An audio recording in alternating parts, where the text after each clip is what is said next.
started competing in about 1988, 1989, and I absolutely sucked. My first tournament, I got beat by a girl, and it was devastating. I was in the 5th grade, and I mean, it was crazy. I hated tournaments. I thought all tournaments were gonna feel like that and whatnot. So I didn't really start competing again until 1990, and that's when I got my black belt in Taekwondo. It was in 1990. Started competing, and I traveled around the country at that time and competed. And in 1994, I qualified for my first ATA World Championships. And so you have to be in the top 4 in order to make it to the World Championships. And so I was in the top 4. I got knocked out the first round, so I didn't make it to the finals. But I was in the top 4 that year. I kept competing. I was in the top 10 actually been in the top 10 every year since then. Wow. In that organization, the American Taekwondo Association. And so then I won my first title in '97, and I was a world championship title there. And I won again in 2001, and then I won in 2 events in 2004. So I have 4 world championship titles now, 4 gold medals in Taekwondo. So my first fight, I was super confident until they shut the cage. When I heard that cage door slam, bang, and they dropped the pin, I looked and I was like, holy crap, I can't, like, there's no getting out of this now. And I look across and the guy's bouncing around acting all crazy, and I was like, okay, well, I guess we're gonna fight here. The referee's calling us to the center, and I'm like, shit, we're gonna fight right now. Okay, and then right then and there, I felt naked. I felt completely naked, because in Taekwondo we have a gi, we have on a dobak actually, and we have hand pads, usually forearm guards, shin guards, foot pads, sometimes chest protector and headgear, all this stuff.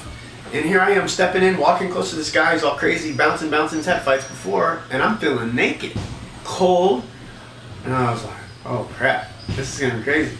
This is getting ready to happen, you know. And then it kind of felt like it was getting ready to get into a street fight, an adrenaline rush. And never felt that before in Taekwondo, because you've just done it so many times, you lose that. And it's all over again. It was really cool, really exciting.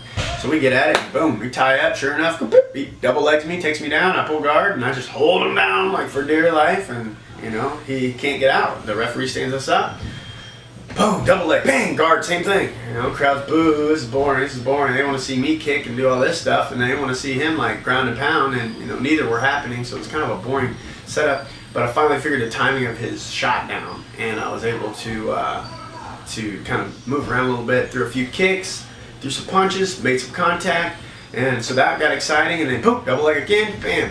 This time I actually went for an arm bar, but he stuck both his hands out there almost like he was going to neck crank me, so I wound up double arm barring him. And so you don't really ever see that. I've never even done it again, not in practice, not in a fight, nothing, but I won that fight by double arm bar. So it's kind of cool, you know, get that win and get that adrenaline, all that stuff. But that first fight was pretty crazy. Outside of the gym, I am a family man, 100%. I love my family. I'm a Christian, so I'm very proud of that. You know, we live in a culture these days where you're different, you're weird if you're a Christian, and I'm okay with that. I understand that. I think the Bible even tells us it's going to be like that. We're going to get, you know, persecuted, yeah, the whole nine, whatever. So I'm first a Christian. You know, I'm second me, Brian. And you know, from there, I love Jesus, I love the Lord, I love my wife, I love my children, and I love my business, and I love my sport. I've got my priorities lined up. Boom, boom, boom, boom, boom, boom. I think having those lined up like that keeps me grounded, and it always keeps me, you know, this is what's important, you know. And if something interferes with one of the top deals, I don't mess with it. You know, I try to have balance in my life. And so if you know me as a person, then you know I care about my kids. You know, I'm always trying to be involved with them. You know, I'm an assistant coach for my son's football team. I have a 13-year-old stepson, and I have a 20-month-old son. And so, you know, I'll be with him, you know, we're running around, throwing the football, doing whatever it takes to do for 20-month-olds, you know. I'm starting to teach him how to kick and punch and do those things. And, you know, I stay involved with that. My wife and I mean, we try to run together, we do things together like that, you know. We try and have date nights. I mean, family's important to me. So if you know me, Brian Davidson, you know I care about my family. And with that, it gives me strength to do the things that I enjoy life, you know, and they give me support. And then I think as long as I keep putting them first, the things that I love, they'll also love, and they'll support me in those. You know, whereas if it's all about me and my stuff and my MMA, and I'm going to be the UFC champ, I'm going to be this, I'm going to be that, but it's actually going to turn them away. You know, and they're like, what about us? So I try to keep my priorities straight, keep everything in alignment. I also like to give people opportunities. You know, have a stand-up martial art business at Taekwondo school, and there we provide 5 people with jobs. You know, good jobs. You know, 2 full-time employees and 3 part-time employees. So that gives me a lot of joy, providing income and opportunity for them. And here in the MMA school, we have, you know, Grindhouse Mixed Martial Arts. We have a general manager, you know, that is paid full-time here. And I love the fact that we can give opportunities for people like that in the sport, in the business, and teach them how to kind of follow the path that I did.